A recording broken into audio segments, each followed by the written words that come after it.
আপনি দেশে থেকে ভাবতেছেন প্রবাসে গিয়ে সুন্দর একটি জীবনযাপন করবেন, সুন্দরভাবে চলাফেরা করবেন, কিন্তু আপনি কি কল্পনা করেছেন এই প্রবাসে আসার পরে আপনার জীবনের সাথে কি কি ঘটতে পারে?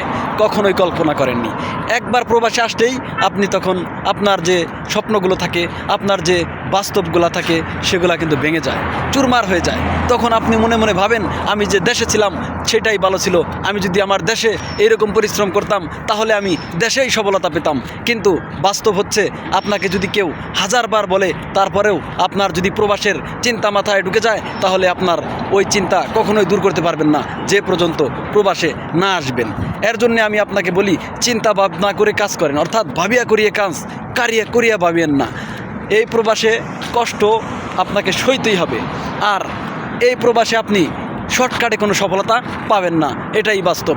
প্রবাসে যারা সফলতা পেয়েছে তারা 10 বছর, 15 বছর, 20 বছর প্রবাসে কষ্ট করেছে, তারপরেই সফলতা পেয়েছে। কিন্তু আপনি যদি ভেবে থাকেন আমি শর্টকাটে সফলতা পেয়ে যাব, কোটিপতি হয়ে যাব, কখনোই সম্ভব না ভাই।